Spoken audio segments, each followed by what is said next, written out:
Hello friends, and not yet friends. This simple vegan sandwich meat has been a staple here at Mary's Test Kitchen for almost a decade, and it's still one of the best. It's seitan, but there's no devilry here. In fact, this plant-based protein may save your life, or your lunch.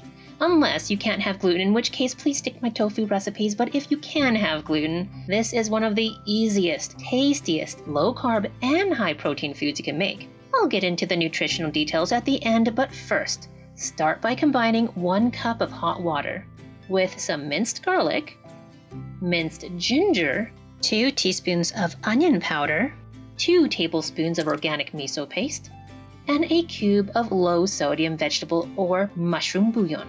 The miso especially helps to give this loaf a meaty kind of flavor.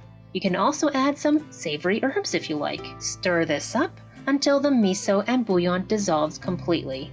Then add the vital wheat gluten, slowly so it doesn't fluff up in your face. Stir that in until it forms a dough. Now it's time to roll up your sleeves and get in there. Just mash it down, fold it over itself, and then mash it down again. Repeat a few times, and you can form it into a log shape. I'm preparing an aluminum foil sheet by oiling the middle, but in subsequent renditions, I discovered it's not completely necessary, especially if you use parchment. Place the dough in the middle and roll it up. Kinda like a candy wrapper. Now it's ready for the steamer. With plenty of hot water at the base, steam on high for an hour. Make sure you do check the water level throughout the cooking process and add water if necessary. You do not want that to boil dry. Finally, remove the seitan loaf carefully and let it cool. It is easiest to slice if it's been cooled completely. I, of course, did not let it cool completely. However, as you can see, it's still pretty easy to slice. And once sliced, this vegan sandwich meat goes great in sandwiches, of course, or anywhere you want some savory, salty, plant-based meatiness.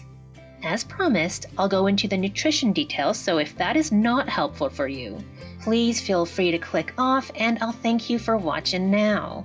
If it is helpful to you, then here are the details as calculated through Chronometer. Each 50-gram servings contains just over 16 grams of protein, 1.6 grams of fat, and just about 4 net carbs. And as with all processed foods, even though I am sharing this recipe and I do think it's very convenient, it's easy to freeze, and it just really hits the spot when you're hankering for a deli meat type sandwich, it is a processed food, so I try not to have it every single day. Anyways, thank you for watching, my friends. I hope you enjoyed this classic Mary's Test Kitchen recipe, and I'll see you next time with new recipes. Bye for now.